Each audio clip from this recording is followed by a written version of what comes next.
right, so coming up, we're going to talk to somebody. Have you thought about having your own show? I know, because y'all contact me and say, how do I do that? How do I do this? We got somebody who's kind of maybe mastered, not maybe, she definitely has mastered exactly how to get published, produced, what podcasts are, why you need them, all that kind of stuff. Coming to the show right now at this very moment, Michelle Abraham, what's happening? Hey Tika, thanks for having me. So excited to Thanks be for here. being on. This is great. Yeah. I've been looking forward to you coming on. We've had a couple of messages go by, and that's about it. Wonderful virtual world during COVID. But I wanted to talk with you right now. You have an agency, right? Yes, And one of your agency specialties is what we're doing right now is actually publishing media. How did you absolutely. get into it, and what's the value of it? Oh my gosh, there's so much value in this right now. Like it just the timing for all of this media is perfect. So funny enough, how I got into podcasting was back in 2012 when I became a new mom, and I was on the floor, and I had a previous business before. I was on the floor with my baby, and my business brain I realized had gone to mush. So I was looking for something to do to activate that brain again while still being a great mom. So I turned on this thing called Apple TV, and there was this little purple app on there, and sure enough, there's some podcasts on there. So I started listening to, at the time, these shows were just brand new. Eventual Millionaire by Jamie Tardy, or Amy Porterfield's Online Marketing Made Easy. And my brain all of a sudden was like, yes, this is great. I can still be a great mom and play on the floor, but also listen to some great podcasts and get that activated again. Then I noticed it was in my car. Then I noticed I could pop my earbuds in and take my son for a walk. So every Monday I'd wait for those episodes to drop. So I became a huge listener fan first. And then I saw the power of this platform and how under recognized it was. Where I'd ask my mom friends, well, what podcasts do you listen to? They'd be like, what the heck are you talking It's about? a What's the podcast. podcast? I can see What halfway the now heck that is a they kind of know podcast? what they are now, like 10 years later, but I mean, it's still growing. I personally believe that podcasts are in their infancy still. I mean, there's a lot of them out there. There's a absolutely. lot more coming. But I love I call it cross-pollinating when it comes to media. We're on traditional television, and then we're doing audio and video podcasts as well, and then live streams every once in a while. So I think it, especially since COVID, has become this humongous vehicle for us to all kind of stay connected.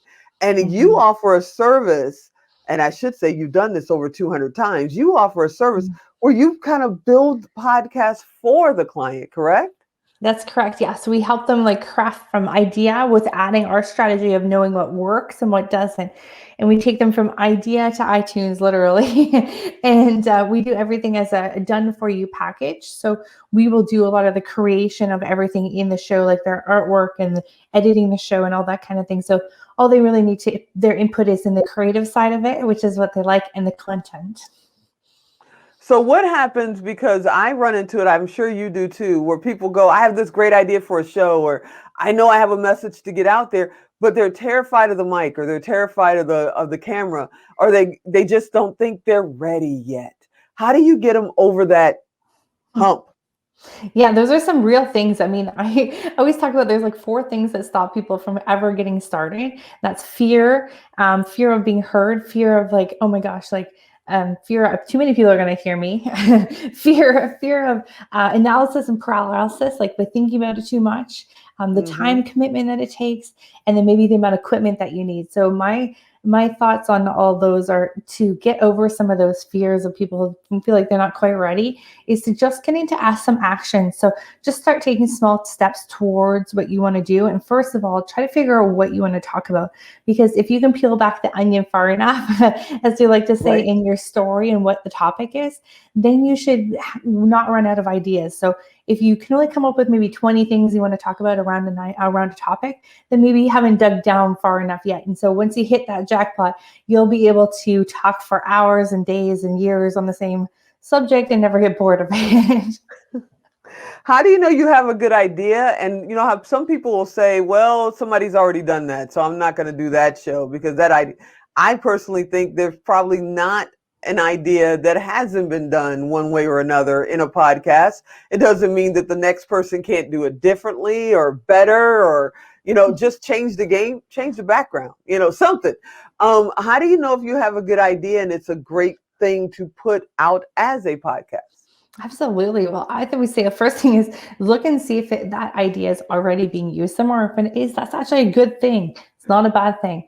And then secondly, we always say that your unique genius is what will make your podcast stand out. So no one, even if someone has the same idea as you, they're not going to do it in the same way as you. You're your own. Your uniqueness is your genius. So it's going to be nobody else is going to be able to do it the same way that you do it.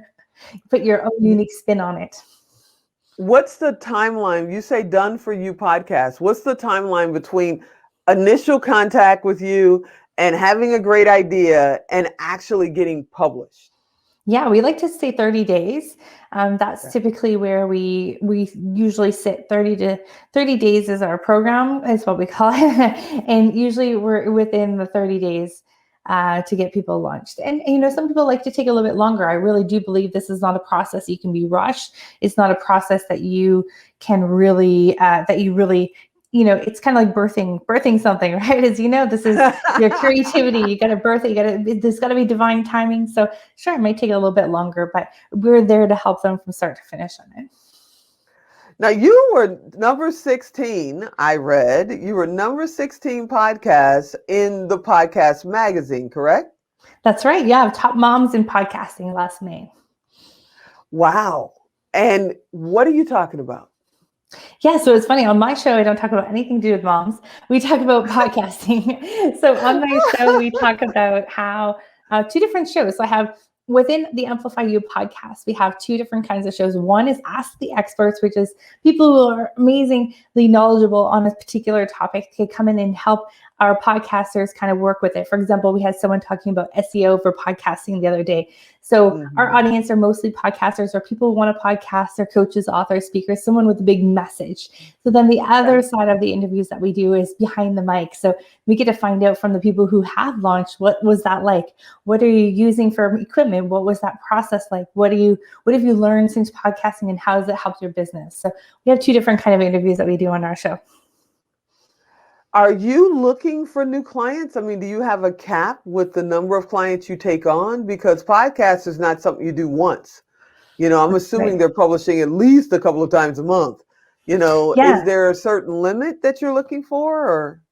No, like we can take on clients whenever clients are ready to get started. And what we do is we do the launching your podcast first, and then we offer something that's unique called podcast management.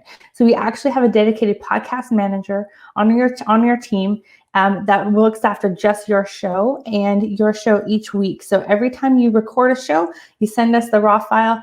Our team will edit it, put it together, mix it all together, makes it sound great, give you some social media content to promote it out, and publish it for you. Well, this is International Women's Day, and that's the reason why we're doing this marathon, because I wanted to feature women from all over the world that's doing all kinds of fun stuff like you're doing. Amazing. And I'm asking the same question to the moms, because if you were number 16 for your mom podcast, I'm assuming you're a mom.